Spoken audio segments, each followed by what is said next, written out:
I am Vishu Burman. आप देख रहे हैं मेरे साथ यूपीएससी इकोनॉमी सिंप्लीफाइड सीरीज़ का लेक्चर नंबर 11। लास्ट लेक्चर में हमने पढ़ा था what is the MPC, monetary policy committee क्या होती है, और मॉनेटरी पॉलिसी कमेटी के क्या क्या मोटिव होते हैं। और साथ में हमने पढ़ा था what is the base rate. Base rate के साथ हमने देखा था एमसीएलआर, जिसको हम बोलते हैं marginal cost funding lending rate. ठीक है, ये हमने चीज़ें देखी थी। और आज के लेक्चर में हम पढ़ रहे हैं बैंकिंग। आने वाले लेक्चर में, ये वाला लेक्चर और नेक्स्ट लेक्चर में मैं आई होप आपको बैंकिंग कंप्लीट करवा दूं, जो बैंकिंग से रिलेटेड इम्पोर्टेंट पोर्शन है। मेरी आपसे एक रिक्वेस्ट है, यदि आपको मेरा लेक्चर पसंद आ रहा है तो प्लीज़ चैनल को सब्सक्राइब करें, लाइक करें और शेयर करें। ज़्यादा से ज़्यादा शेयर करोगे, सब्सक्राइब करवाओगे चैनल को, तो मैं बड़ा मोटिव होकर आपको अच्छे से अच्छा कंटेंट प्रोवाइड करवाऊँगा। ये जो कंटेंट मैं अब भी आपको प्रोवाइड करवा रहा हूँ, जितने भी लेक्चर मैंने करवाए हैं, वो क्वालिटी वाइज आपको कहीं भी नहीं मिलेंगे यूट्यूब पर। यदि कहीं मिलते हैं तो बहुत अच्छी बात है, बट मैं यहाँ बिना किसी लालच के, है ना, मुझे कोई लालच नहीं है किसी चीज़ का। बस ये है कि मैं चाहता हूँ कि आपके पास कंटेंट अच्छा मिले, मतलब कंटेंट अच्छा पहुँचे, मेरी ओर से कोई कमी ना रहे। ठीक है, चलिए आइए स्टार्ट करते हैं। क्या होता है कमर्शियल बैंकिंग, हम कवर करेंगे। पहले मैं लिख लेता हूँ यहाँ पे, हम कवर करेंगे अब कमर्शियल बैंक क्या होता है। देखो, ऐसा होता है, कोई इंस्टीट्यूशन है, ठीक है, ये इंस्टीट्यूशन है,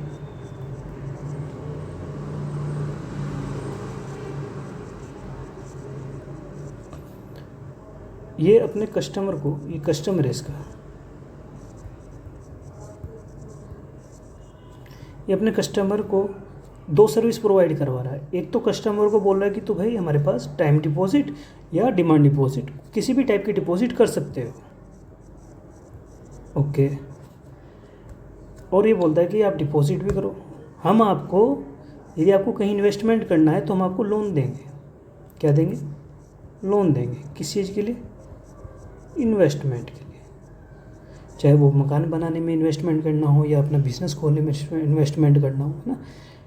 तो ये, अब आप देखो हमारे आसपास ऐसा इंस्टीट्यूशन कौन है जो ये बोलता है कि हमारे पास डिपॉजिट भी करो और हमसे लोन भी लो। हम आपको दो सर्विस दे रहे हैं कि आप हमारे पास भाई जमा भी करें और हमसे आप लोन भी ले सकते हो अपने किसी निवेश के लिए या इन्वेस्टमेंट के लिए।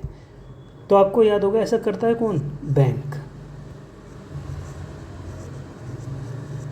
लेकिन हमारे यहाँ बैंक यही तो करते हैं ना, जो बैंक डायरेक्टली कस्टमर के अंडर आ रहे हैं या उनसे रिलेटेड है, तो वे बैंक ही हो रहे हैं। और वे बैंक क्या कहलाते हैं? आपके कमर्शियल बैंक। कमर्शियल बैंक, ठीक है।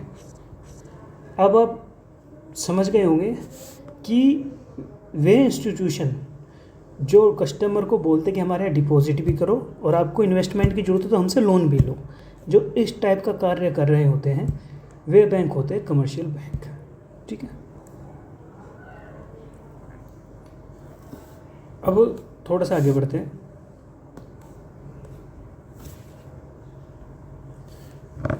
अब हम दूसरा पॉइंट देखते हैं। कमर्शियल, मैंने बैंक आपको बता दिया सिंपल वे में, एक एग्जांपल लेके मैंने आपको बता दिया। आप ऐसे मान सकते हो कमर्शियल बैंक में हमारे यहाँ एसबीआई भी होता है, यूनियन भी होता है, वो एचडीएफसी भी होता है, कैनरा भी होता है, आपका आईसीआई भी होते हैं, जिन बैंक से आप लोन ले सकते हो और अपनी डिपॉजिट जमा कर सकते हो।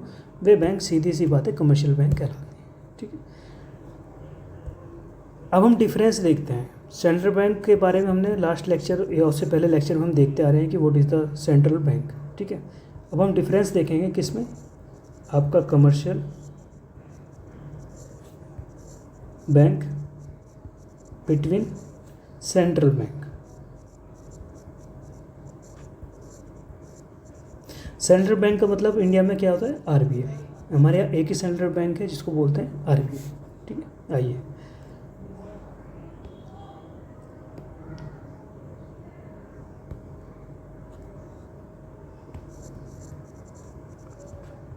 कमर्शियल बैंक, ये होता है आपका central bank. It means RBI India में। देखें,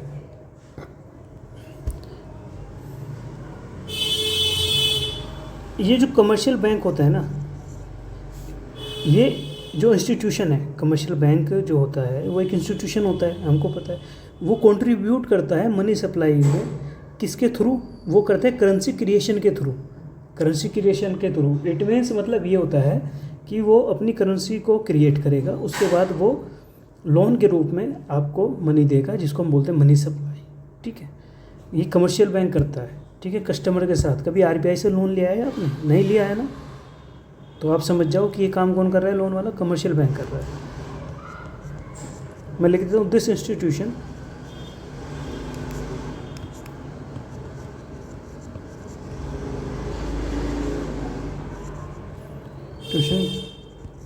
contribute to the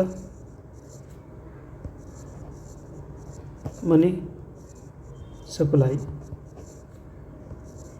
through currency creation. ठीक है, मतलब कहने का ये है कि ये जो इंस्टीट्यूशन है, जो ये एक संस्था है कमर्शियल बैंक, ठीक है, ये मनी क्रिएशन, जिसको हिंदी में बोलते हैं साख सर्जन, के द्वारा मनी सप्लाई करती है। ठीक है, या मनी सप्लाई में सपोर्ट करती है। आप कहोगे सर ये करेंसी क्रिएशन का मतलब क्या होता है ना? आप कहोगे सर ये करेंसी क्रिएशन का मतलब क्या होता है? करेंसी क्रिएशन का मतलब ये होता है कि आपने सपोज दैट ये एक कमर्शियल बैंक है, मैं बोल रहा हूँ ये कमर्शियल बैंक है, इसने कस्टमर को क्या दिया? लोन दिया इंटरेस्ट रेट पे, मान लो 2%। तो ये बाद में इसको इंटरेस्ट रेट पहुँचाएगा नहीं पहुँचाएगा? कस्टमर जो है इंटरेस्ट रेट देगा नहीं देगा? इसको देगा। और जब वो देगा तो इससे बैंक का क्या होगा भाई? इंटरेस्ट रेट बन गया, बैंक के पास पैसा आ गया। ठीक है, क्या आ गया? कैश आ गया। इंटरेस्ट रेट के, ये कैश जो आया है वो इंटरेस्ट रेट का है। ठीक है, जो एक कस्टमर लोन के बदले बैंक को दे रहा है। ठीक है, लोन ने तो दिए 10,000 रुपये, लोन के लिए दिए 10,000 रुपये। ठीक है, और हर महीने का इस पर ब्याज बिठा दिया बैंक ने 1,000 रुपये। ठीक है, लेकिन ये जो 1,000 रुपये ऊपर के बन रहे हैं बैंक के पास, अलग से जो आ रहे हैं कस्टमर के द्वारा, यही कहलाते हैं आपके करेंसी क्रिएशन। ठीक है, यह करेंसी क्रिएशन आप बोल सकते हो। एक और, ये तो हो गया पहला मेथड। दूसरा मेथड यह बोल सकते हो कि इसका एक और समझने का तरीका हो सकता है कि ये बैंक है, एक बैंक है नॉर्मल, ये RBI है। ठीक है, एक नॉर्मल कमर्शियल बैंक है, ये नॉर्मल कमर्शियल बैंक। ठीक है, अब रेपो रेट पे इसने उधार लिया शॉर्ट टर्म के लिए। ठीक है, किसने लिया? RBI से, सेंट्रल बैंक ने। आपको मैं पहले बोल रहा हूँ, लेक्चर नंबर 9 में हमने रेपो रेट, CRR, SLR सब कुछ देखा है। उस लेक्चर नंबर 9 को देख लीजिए, आप समझ जाओगे कि what is the repo rate. ठीक है, RBI ने रेपो रेट के द्वारा सेंट्रल बैंक को क्या दिया? पैसा दिया। तो ये भी क्या हो गया? एक माध्यम हो गया किसका? करेंसी क्रिएशन का। ठीक है, ये भी करेंसी क्रिएशन का टाइप हो गया है।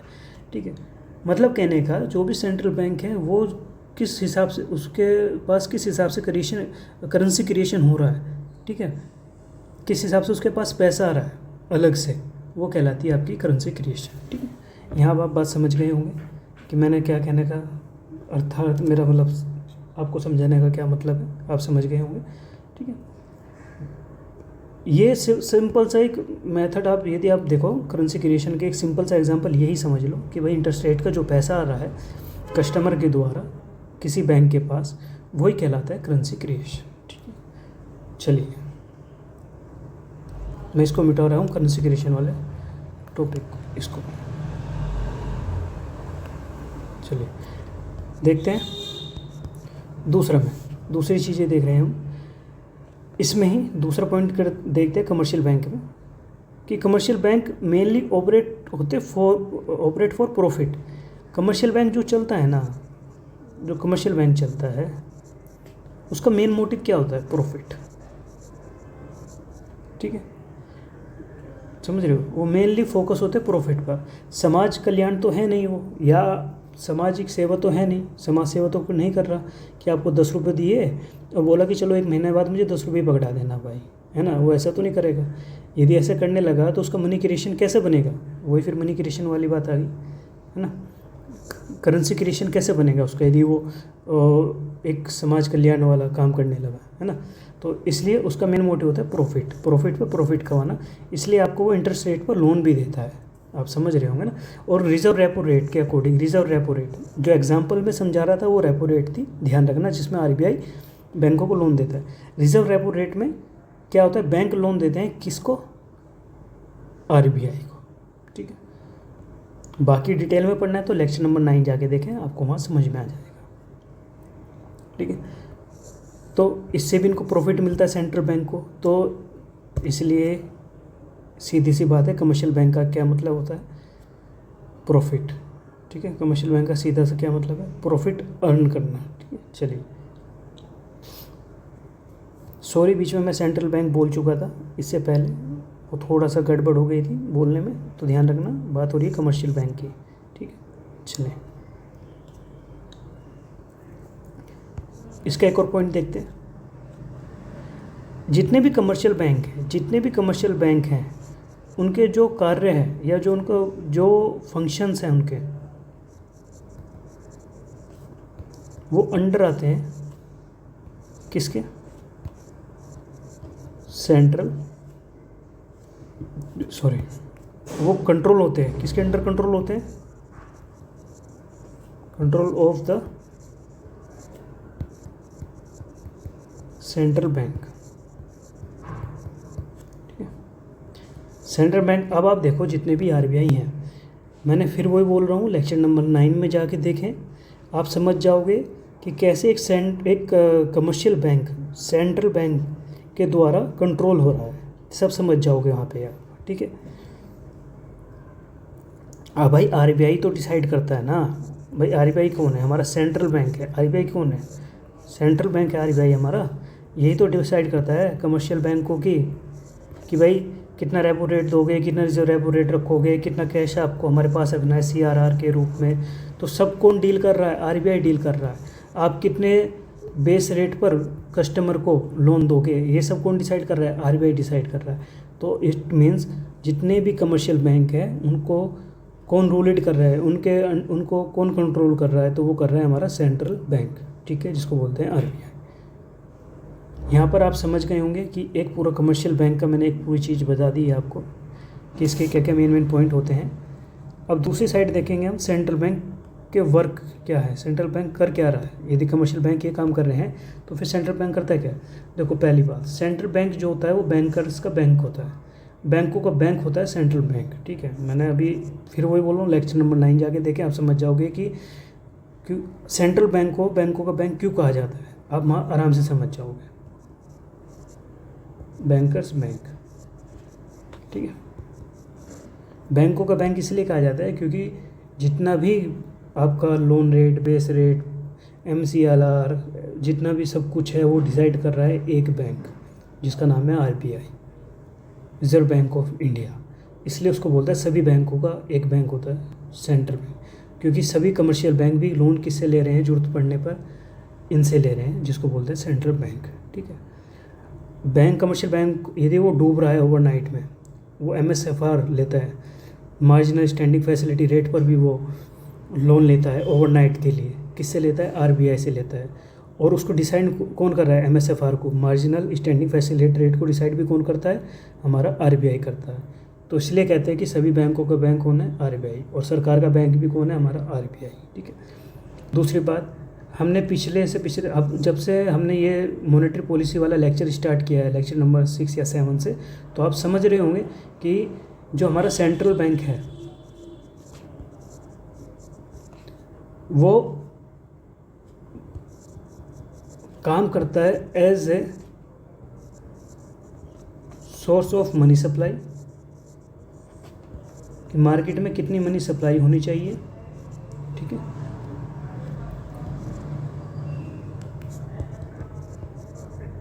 इन द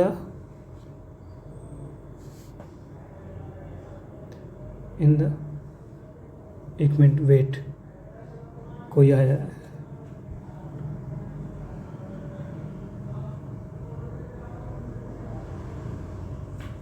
जी आइए, in the economy, act of the source of money supply in the economy as well as a currency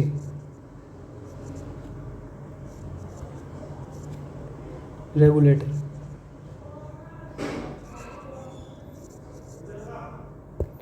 मतलब ये कहने का है कि जो हमारा ये सेंट्रल बैंक है ना, ये मनी सप्लाई कितनी होगी हमारी इकोनॉमी में और कितनी नहीं होगी, ये डिफाइन करता है। ठीक है, ये मार्केट में पैसा जो पड़ा है उसको आरबीआई उठा भी लेता है और डाल भी देता है। आप इस सब जो ये की सिस्टम है जो मैं बोल रहा हूँ, उठाना और डालना, ये आप लेक्चर नंबर 9 में जाके देखें, पता चल जाएगा कि आरबीआई मार्केट से पैसा कैसे एब्जॉर्ब करता है और कैसे डालता है। ठीक है, दूसरी बात ये साथ के साथ हमारे जो बैंक है उनका जितना भी करेंसी क्रिएशन है उन पर कंट्रोल भी करता है। ठीक है, तो इस बात का ध्यान रखना, ये करेंसी पर कंट्रोल भी करता है हमारा आरबीआई। ठीक है, दूसरा पॉइंट,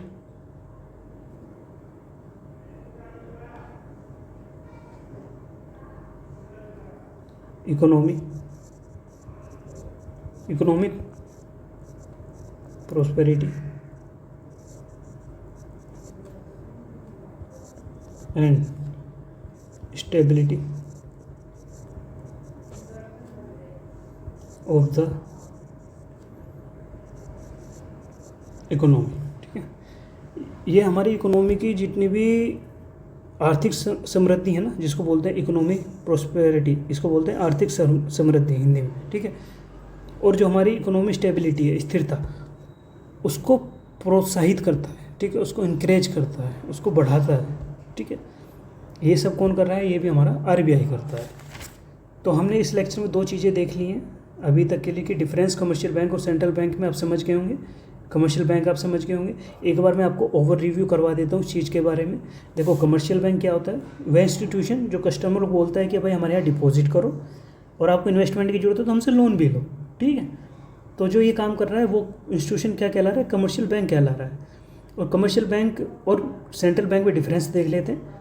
कमर्शियल बैंक जो है वो कंट्रीब्यूट करता है मनी सप्लाई को, किसके द्वारा? वो कहते हैं करेंसी क्रिएशन के लिए। अब करेंसी क्रिएशन का मैंने एग्जांपल बताया, यदि आप बैंक से लोन लेते हो वो आपको ब्याज दर पर लोन देगा, और आप जब उसको ब्याज दोगे तो वो जो बैंक ने आपको लोन पे पैसा दिया है ना, वो ब्याज जो है वो उससे अलग होगा, और वो जो ब्याज है, जो इंटरेस्ट है, वही कहलाता है करेंसी क्रिएशन बैंक का, क्योंकि उसने अपना पैसा इंटरेस्ट रेट से बना लिया है बैंक ने। ठीक है, दूसरी बात, कमर्शियल बैंक जो है वो बनते हैं प्रॉफिट के लिए, सिर्फ इनका एक ही मोटिव होता है प्रॉफिट। ठीक है, तीसरा पॉइंट हम देख रहे हैं कि ये फंक्शन करते हैं, ये किसके अंडर में? ये काम करते हैं सेंट्रल बैंक के अंडर में। जितना भी कमर्शियल बैंक है वो कंट्रोल होता है सेंट्रल बैंक द्वारा। सेंट्रल बैंक का मतलब आप समझ रहे होंगे आरबीआई। ठीक है, अब हम बात करें सेंट्रल बैंक के बारे में। सेंट्रल बैंक, ये बैंकों का बैंक है, जिसको बोलते हैं बैंकर्स का बैंक। ठीक है, दूसरा point, the central bank acts as a source of money supply in the economy as well as currency regulator. जो हमारा ये सेंट्रल बैंक है वो सोर्स होता है मनी सप्लाई का, कि मार्केट में कितना, इकोनॉमी में या मार्केट में कितना मनी सप्लाई करना है और कितना नहीं। ठीक है, दूसरी बात, ये रेगुलेट भी करता है करेंसी को। ठीक है, उसको रेगुलेट करता है ना, तो ये भी हो गया। तीसरा पॉइंट, इकोनॉमिक प्रोस्पेक्टिव जो है, इकोनॉमिक प्रोस्पेरिटी जो है and stability of the economy को भी ये बढ़ावा देता है। मतलब हमारी जितनी भी अर्थव्यवस्था की आर्थिक समृद्धि है या ग्रोथ है इकोनॉमी की और स्थिरता है, उसको भी इनक्रेज करता है हमारा सेंट्रल बैंक। ठीक है, आइए तीसरे पॉइंट में, अभी हमने 2 पढ़ लिए हैं, मैंने बताया था 3 चीज़ें कवर करेंगे आज। हमने कमर्शियल बैंक देख लिया, difference commercial bank and between central bank देख लिया। अब देखते हैं बैंकिंग टाइप।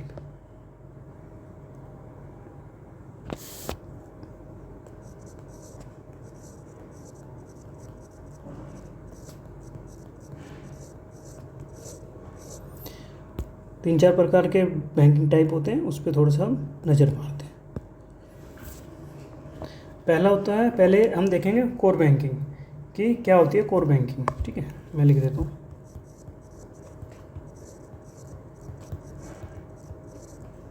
कोर बैंकिंग, देखो कोर बैंकिंग ऐसा है कि core banking is a centralised online real time system that manage customers financially transaction across all bank branches from a single system. It means ये है, इसका कहने का मतलब आपको मैं सीधी सी बात बोलता हूँ। ये देखो, एक ये डिस्ट्रिक्ट है, ये क्या है, डिस्ट्रिक्ट है, ठीक है।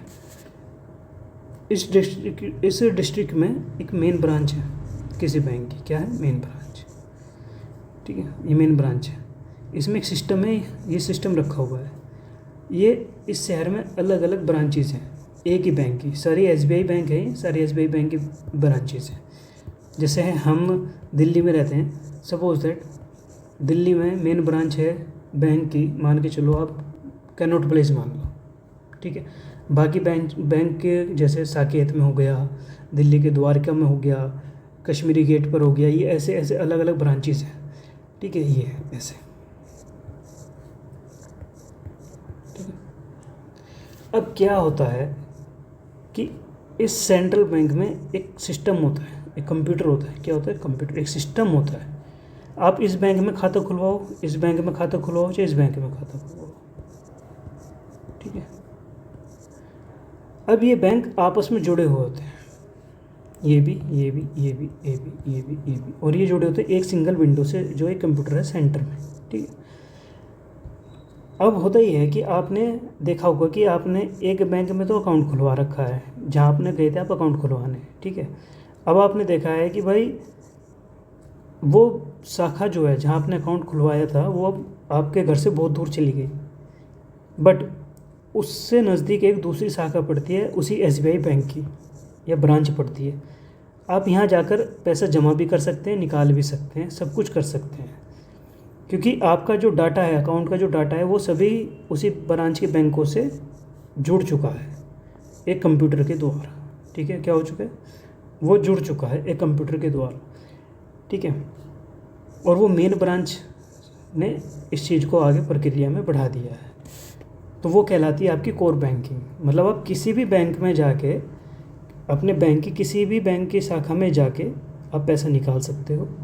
भले आपका अकाउंट किसी द्वारिका की बैंक की शाखा में खुला हुआ था, बट आप कश्मीरी गेट पर जाकर अपने उसी बैंक के ब्रांच से अपना पैसा जमा कर सकते हो, निकाल सकते हो, अपने अकाउंट का वेरीफाई कर सकते हो, मतलब बहुत कुछ कर सकते हो, सारी सर्विस ले सकते हो। इसी सिस्टम को कहलाते हैं हम कोर बैंकिंग, ठीक है। क्या कहलाते हैं, core banking.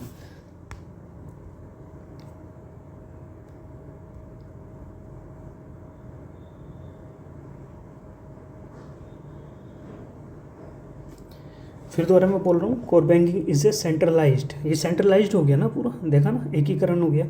Online real time system that manage customer financial transaction across all bank branches from a single system, ठीक है। It connect different branch of bank to provide banking service such as deposit, withdrawal, loan management, interest calculation and payments to customer, ठीक है। ये सब information आप ले सकते हो किसी एक बैंक की किसी भी ब्रांच से, ठीक है। अब आप वो ये भी कर सकते हो कि आप डिस्ट्रिक्ट तो छोड़ो, आप दिल्ली में चले जाओ। आप दिल्ली में हो, दिल्ली से आप आगरा चले जाओ, वहाँ भी यदि कोई एसबीआई की ब्रांच है ना, वहाँ भी आप अपनी पासबुक दिखा दिए, अकाउंट नंबर बोल दीजिए, वहाँ भी पैसा डिपॉजिट होगा, पैसा निकलेगा भी, और भी इन्फॉर्मेशन आपको वहाँ पे मिलेगी, ठीक है। समझ रहे हो, वहाँ बहुत सारी सर्विस जो आपकी ब्रांच, जो आपके शहर की ब्रांच एसबीआई की दे रही है, वो वही अदर शहर की एसबीआई की ब्रांच आपको वही सेवा वहाँ मिल सकती है, ठीक है। तो ये क्या कहला रही है, ये कहलाती है कोर बैंकिंग। क्या कहलाती है, कोर बैंकिंग।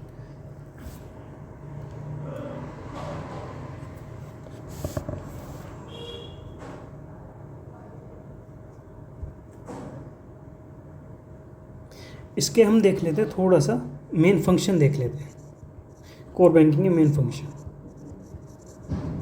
फंक्शंस, ठीक है। और कुछ इसकी विशेषताएं भी देख लेंगे, कैरेक्टरिस्टिक्स भी देख लेंगे इसके, ठीक है। जैसे पहले हमने देखा सेंट्रलाइज्ड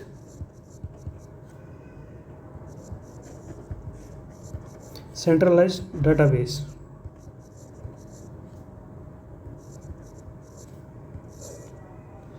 इसमें क्या होता है, जो सेंट्रलाइज्ड डाटाबेस मैंने आपको बताया, सेंट्रलाइज्ड मतलब ये देखो, ये देखो, सब कुछ सेंट्रलाइज्ड है, सब जुड़ा हुआ है, ठीक है।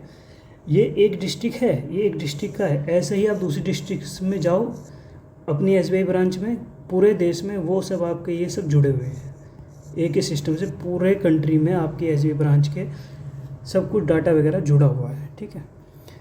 इसका मतलब ये होता है सेंट्रलाइज्ड डेटाबेस का कि जितने भी कस्टमर हैं, जो उनका डेटा है, जो उनका अकाउंट है, जो उनका लेन देन है, ट्रांजैक्शन है, वो है ना एक सेंट्रल डेटाबेस में क्या होता है, स्टोर होता है। क्या होता है, सेंट्रल डेटाबेस। एक सेंट्रल डेटाबेस बना देंगे। सपोज दैट आपका नाम अमित है, क्या है, अमित। आपका अकाउंट नंबर है XYZ, ठीक है। अब वो क्या करेंगे, एक सेंट्रलाइज्ड बना देंगे, जैसे मान लो SBI, ठीक है। सॉरी, ये कंप्यूटर है, ठीक है। इसमें आपका एक डाटा फिक्स कर दिया XYZ के नाम से, और ये डाटा अब आपका सेंट्रलाइज्ड हो चुका है SBI की ब्रांच में इन इंडिया। और एनीवेयर, कहीं भी आप किसी भी स्टेट में जाओ, किसी भी जगह जाओ जहाँ SBI की ब्रांच होगी, वहाँ आप आराम से क्या कर सकते हो, अमित नाम के बंदे से, जो आप अमित नाम, जो ये बंदा है अमित नाम का, वो अपने अकाउंट से, जिसका अकाउंट नंबर XYZ, लेन देन कर सकता है, ट्रांजैक्शन कर सकता है, अपनी पासबुक पे एंट्री करवा सकता है, सब कुछ करवा सकता है, अपना ATM भी वो अप्लाई कर सकता है। तो ये होता है सेंट्रलाइज्ड डेटाबेस, ठीक है। और रियल टाइम में अपडेट मिलेगी। इट मीन्स रियल टाइम में आपने पैसे अभी निकाले तो अभी आपके फ़ोन में मैसेज आ जाएगा, होता है ना। तो रियल टाइम अपडेट भी सेंट्रलाइज्ड डेटाबेस की ही देन है, ठीक है।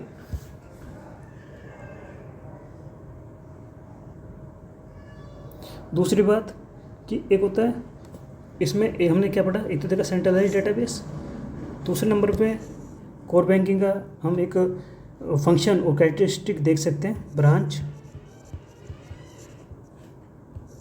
एग्नोस्टिक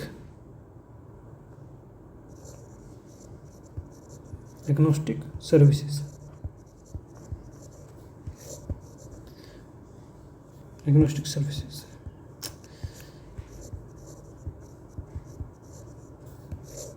इसमें क्या होता है कि इसमें कोई कस्टमर है, वो किसी भी ब्रांच में जाकर, या ऑनलाइन बैंकिंग या मोबाइल बैंकिंग, मैं लिख देता हूँ, एनी ब्रांच,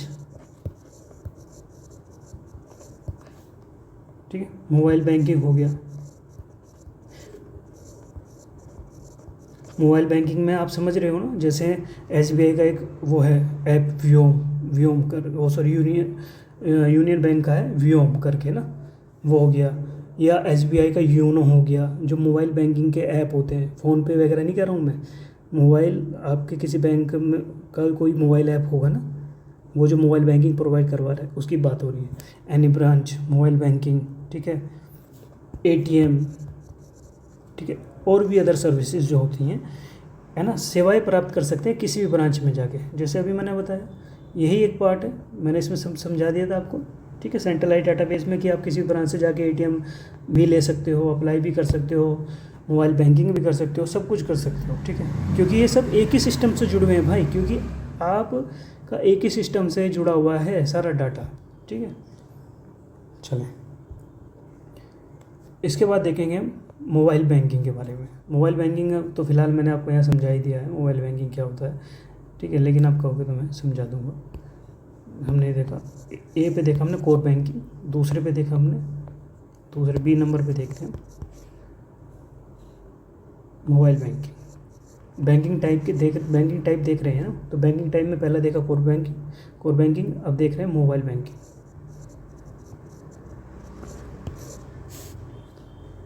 देखो, मोबाइल बैंकिंग में आप समझो कि आप SBI चला रहे हो, आपका अकाउंट SBI में है ना, और आपको कोई ट्रांजैक्शन भेजना है। हर टाइम आप बैंक में तो नहीं जा सकते ट्रांजैक्शन करने के लिए, तो आप क्या करोगे, आपके पास एक फ़ोन है, सपोज दैट ये एक फ़ोन है, ये मोबाइल फ़ोन है, और इसमें बहुत सारी एप्लीकेशन है, ठीक है। ये एक एप्लीकेशन है SBI बैंक की, ठीक है, जिसको बोलते हैं योनो। क्या होता है, योनो। SBI बैंक बोलता है देखो यार, इतना टाइम हर किसी के पास है नहीं, सब व्यस्त होते हैं, हमने एक ऐप बनाया है योनो, आप उससे क्या कर सकते हो, आप अपने उस ऐप में आप ट्रांजैक्शन कर सकते हो एक अकाउंट से दूसरे अकाउंट में, पहली बात। दूसरी बात, आप निफ्टी भी कर सकते हो, डोनेशन भी कर सकते हो। तीसरी बात कि आप अपनी पासबुक ऑनलाइन देख सकते हो कि आपका कहाँ का ट्रांजैक्शन हुआ, ट्रांजैक्शन हिस्ट्री इन डिटेल आएगी खुल के। जैसे आप पासबुक पे एंट्री करवाते हो ना, तो वो सब इसमें मिलेगा आपको। तो ये कहलाती है आपकी मोबाइल बैंकिंग। ठीक है, सब कुछ इससे किया जाए, मोबाइल से, पूरा बैंकिंग का वर्क भी। ठीक है, तो ये होती है। आजकल अकाउंट भी किससे खुल रहे हैं, मोबाइल बैंकिंग से खुल रहे हैं। ICICI भी ये प्रोवाइड करवा रहा है, हर बैंक करवा रहा है कि भाई तुम फ़ोन से ही अकाउंट खोल लो, आने की भी जरूरत नहीं है। पेपरलेस वर्क जिसको बोलते हैं ना, ये होता है।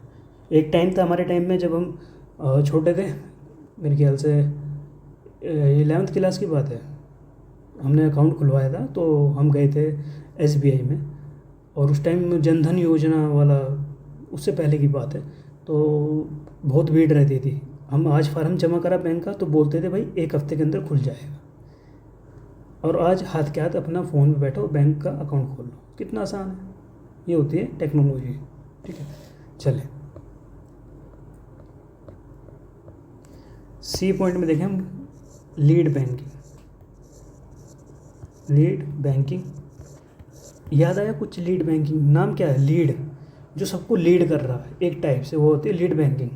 ठीक है, ये एक स्कीम थी। क्या थी? स्कीम थी। और ये स्कीम किसकी थी? RBI की। और चली कब, स्टार्ट कब हुई थी? 1969 में। ठीक है, UPSC के प्रीलिम्स 2024 में, शायद 2024 में ही लीड बैंकिंग पर क्वेश्चन आया था, है ना। 24 या 25 वहाँ से क्वेश्चन आया था, देख लेना एक बार। ठीक, तो अब हम देख रहे हैं, जैसे लीड बैंकिंग का देख रहे हैं। ठीक है, ये एक इनिशिएटिव था RBI का। RBI ने इसको लॉन्च किया था 1969 में। ठीक है, लॉन्च करने का रीज़न क्या था? ये बोलता था कि देखो यार, ऐसा है, हम एक डिस्ट्रिक्ट में एक स्पेशल बैंक बनाएंगे। ये एक डिस्ट्रिक्ट है, ठीक है, यहाँ हम एक स्पेशल बैंक बनाएंगे। क्या बनाएंगे? एक स्पेशल बैंक बनाएंगे। ठीक है, और उस बैंक को हम कहलाते हैं लीड बैंक। वो बैंक क्या कहलाएगा? लीड बैंक कहलाएगा। लीड बैंक कहलाएगा। अब इस लीड बैंक का मोटिव क्या होगा,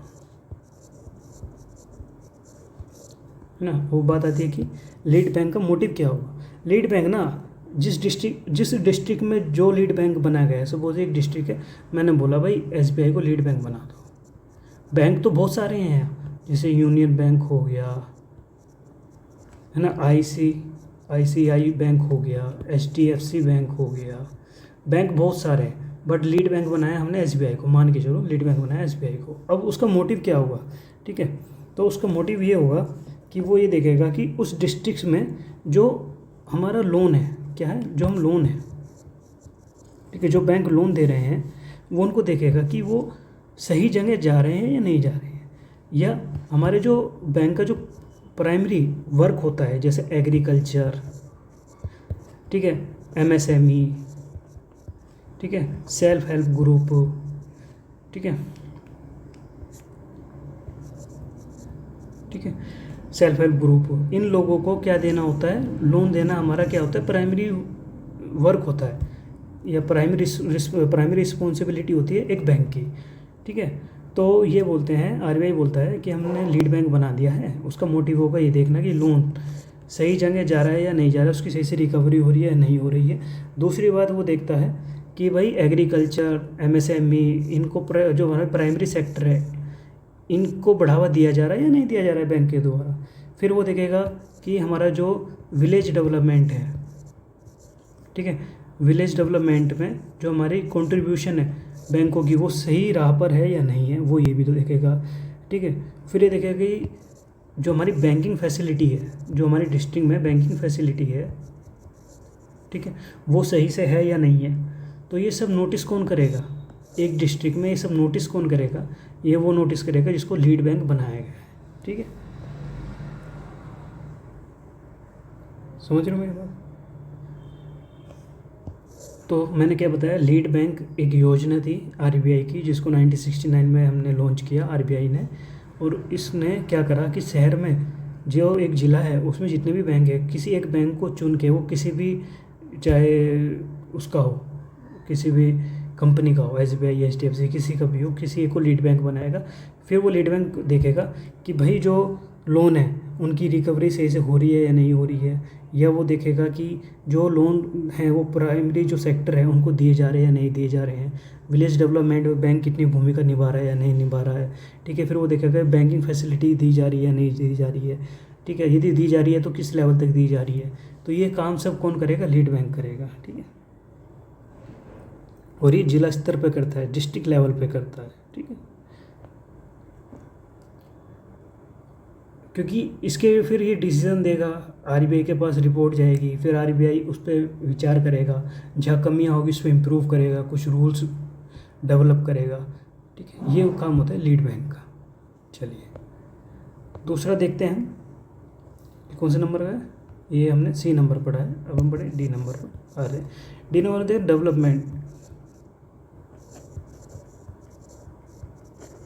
development banking. Development banking, development का मतलब क्या हो रहा है कि विकास हो रहा है, और विकास हमेशा क्या होता है, डेवलपमेंट होता क्या है, मल्टीपर्पज़ होता है। भाई मल्टीपर्पज़ प्रोसेस होगा ना। भाई मान लो मैं बोलता हूँ कि कोई कंट्री डेवलप है, वो मैं कब बोलूँगा डेवलप है, जब उसके पास अच्छा इंफ्रास्ट्रक्चर होगा, पहला पॉइंट। दूसरी बात, अच्छा एजुकेशन होगा। तीसरा पॉइंट, अच्छा हेल्थ सेक्टर होगा, लोगों के पास एम्प्लॉयमेंट होगा। तो ये देखो कितने सारे पर्पस हो गए, तो ये होगी ना मल्टीपर्पज़ प्रोसेस हो गया ना डेवलपमेंट बैंकिंग। ठीक है, तो मैं बोलता हूँ डेवलपमेंट बैंकिंग जो है वो है मल्टी पर्पस प्रोसेस।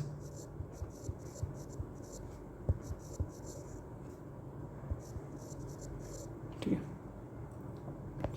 इसका मोटिव क्या है, मोटिव देख लेते हैं। इसका मोटिव है कि जो बैंकिंग की फैसिलिटीज़ है ना, उसका एक्सपेंशन करना, उसको बढ़ाना। ठीक है, उसको क्या करना है, बढ़ाना है, एक्सपेंशन ऑफ बैंकिंग फैसिलिटीज़, पहला पॉइंट। दूसरा पॉइंट है इसका मोटिव में कि ये चाहता है कि इन्वेस्टमेंट को इंक्रीज़ किया जाए ताकि इकोनॉमी जो ग्रोथ है उसको भी बढ़ावा मिले। भाई इन्वेस्टमेंट होगा, प्रोडक्शन होगा, रोज़गार मिलेगा, तो इकोनॉमी भी ग्रोथ ही करेगी। ठीक है, तो ये होता है डेवलपमेंट बैंकिंग। डेवलपमेंट बैंकिंग में एक और चीज़ आप देखेंगे, यहाँ पे नोटिस करोगे, या हिंदी में एक बार बोलूँ कि डेवलपमेंट बैंकिंग का एक मल्टीपर्पज़ प्रक्रिया है जिसका मोटिव होता है न केवल बैंकिंग सुविधाओं का विस्तार करना, बल्कि निवेश को, इन्वेस्टमेंट को इनक्रेज करके इकोनॉमी डेवलपमेंट में बढ़ोतरी करना। ठीक है, इसका काम सिर्फ ये नहीं होगा डेवलपमेंट बैंकिंग का कि सिर्फ बैंकिंग फैसिलिटीज़ का एक्सपेंशन किया जाए, उनको बढ़ावा दिया जाए, नहीं, इसका एक और काम होगा कि इन्वेस्टमेंट को बढ़ावा दिया जाए, जिससे हमारी इकोनॉमिक ग्रोथ को क्या मिले, पॉजिटिव पॉइंट्स मिले, पॉजिटिव रिव्यू मिले। ठीक है, और ये जो डेवलपमेंट बैंकिंग है ये क्या करती हैं, ये हर एक बैंक एक सेक्टर के लिए बनाया गया है। जैसे मैंने बोला ना, ये जो डेवलपमेंट बैंकिंग है ये किसी एक सेक्टर को चूज़ करेंगे। ठीक है, फिर उस पर अपना टारगेट बनाएंगे, फिर उस सेक्टर को डेवलप करेंगे, उसमें इन्वेस्टमेंट करेगी, फिर जब वो किसी सेक्टर में इन्वेस्टमेंट करेगी उसका ग्रोथ होगा, तो हमारा ऑब्वियसली सी बात है इकोनॉमी भी ग्रोथ होगा ही होगा, या नहीं। चलिए आइए मैं बताता हूँ कैसे। सब वो आप देखा होगा डेवलपमेंट बैंकिंग में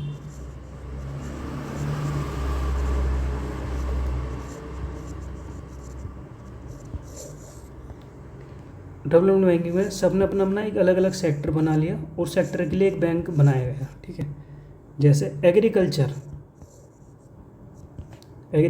डेवलपमेंट के लिए हमने क्या बनाया, नाबार्ड। क्या बनाया, नाबार्ड। आपको पता है कि नाबार्ड जो है वो नरसिम्हा समिति के रिक्वायरमेंट पर, उसके रिकमेंडेशन पर बना था। ठीक है, ये क्या करता है, ये एग्रीकल्चर सेक्टर में इन्वेस्टमेंट करता है एक हाई लेवल पे कि हमारा एग्रीकल्चर ग्रोथ हो। और आप समझ रहे हो कि एग्रीकल्चर इंडिया में प्राइमरी सेक्टर है और जिस पर डायरेक्टली और इनडायरेक्टली इंडिया का 75% पॉपुलेशन डिपेंडिंग कर रहा है, ठीक है। ऐसे ही एक बैंक बनाया हमने इंडस्ट्रियल सेक्टर के लिए,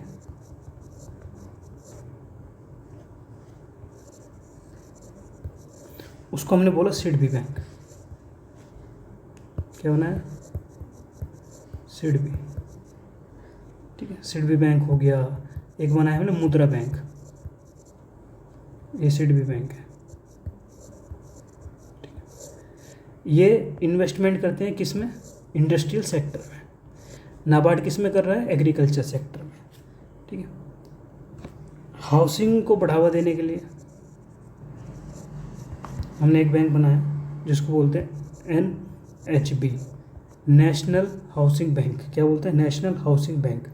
एक्सपोर्ट इंपोर्ट को बढ़ावा देने के लिए हमने एक और बैंक बनाया जिसको बोलते हैं एक्सपोर्ट इंपोर्ट बैंक। इसके लिए अलग बैंक है, हाउसिंग के लिए अलग बैंक है, इंडस्ट्रियल सेक्टर के लिए अलग बैंक है, एग्रीकल्चर के अलग बैंक है। तो ये क्या है? ये सब डेवलपमेंट बैंकिंग है। मैंने बताया ना डेवलपमेंट बैंकिंग का मतलब क्या हो रहा है, कि डेवलपमेंट बैंकिंग का मतलब ये हो रहा है हमें सिर्फ बैंकिंग की फैसिलिटी को नहीं बढ़ाना है, हमें इन्वेस्टमेंट को बढ़ाना है, वो भी उस एक सेक्टर को सेलेक्ट करके, एक सेक्टर को टारगेट बना के उसमें इन्वेस्टमेंट करना है ताकि इकोनॉमिक ग्रोथ को बढ़ावा मिले। इसलिए हमने डिसीज़न लिया कि भाई हम लोग अलग अलग सेक्टर बना लेते हैं और उनके अलग अलग बैंक बना लेते हैं। एग्रीकल्चर के लिए नाबार्ड, इंडस्ट्रियल के लिए सिडबी, और हाउसिंग के लिए नेशनल हाउसिंग बैंकिंग, और एक्सपोर्ट इंपोर्ट के लिए एक्सपोर्ट इंपोर्ट बैंक, ठीक है। ये होती है हमारी डेवलपमेंट बैंकिंग, ठीक है। ये भी ख़त्म हो गया। अब देखते हैं हम ई पॉइंट, बैंकिंग टाइप में ई पॉइंट देखते हैं। ई पॉइंट में होता है universal banking. Universal banking, universal banking का मतलब होता है कि वे बैंकिंग इंस्टीट्यूशन, ठीक है, अपने बैंकिंग वर्क के अलावा उसको क्या कर रहे हैं? एक्सपेंड कर रहे हैं, बढ़ावा करते हैं और उसमें नई नई सर्विसेज जोड़ते हैं। जैसे आपकी इंश्योरेंस हो गया, ठीक है, म्यूचुअल फंड हो गया, ठीक है, अदर फैसिलिटीज़ जो आपको दे रहे हैं बैंक, अपने बैंकिंग कार्य के अलावा भी वो आपको अदर फैसिलिटीज़ प्रोवाइड करवा रहे हैं, वो कहलाते हैं आपकी यूनिवर्सल बैंकिंग, ठीक है। और यूनिवर्सल बैंकिंग को जो इनक्रेज जिसने करा था, ठीक है, या उसको सिफारिश किसने की थी यूनिवर्सल बैंकिंग को बढ़ावा देने के लिए, वो थी हमारी नरसिम्हा कमेटी। कौन थी? नरसिम्हा कमेटी, ठीक है। चलिए आज का लेक्चर हम यहीं रखते हैं, ठीक है। आपको मेरा लेक्चर पसंद आया तो लाइक करें, शेयर करें और सब्सक्राइब करें, एंड मुझे कमेंट में बताएं कि सर यहाँ पॉइंट में हमको कुछ समझ में नहीं आया तो मैं एक बार आपको और समझाऊँगा। और दूसरी बात, इकोनॉमी में यदि आप जीरो हो तो घबराने की ज़रूरत नहीं है, ये सीरीज़ फॉलो करो स्टार्टिंग से लेकर एंडिंग तक, आप में एक अलग ही कॉन्फिडेंस आएगा इकोनॉमी को लेके, ठीक है। अभी बहुत सारे लेक्चर बचे हैं। कल के लेक्चर में हम पढ़ेंगे कॉरपोरेटिव बैंक के बारे में, RRB के बारे में कल हम पढ़ेंगे। रीजनल वो होता है आपका जो बैंक होता है जिसको बोलते हैं रीजनल रूरल बैंक, ठीक है। फिर हम पढ़ेंगे आपका कमर्शियल बैंक और कोऑपरेटिव बैंक में डिफरेंस। आज हमने देखा आपका commercial bank and central bank में डिफरेंस, ठीक है। तो कल हम ये नोटिस करेंगे और मतलब पढ़ेंगे। चलिए आप सभी अपना ध्यान रखें। Good night.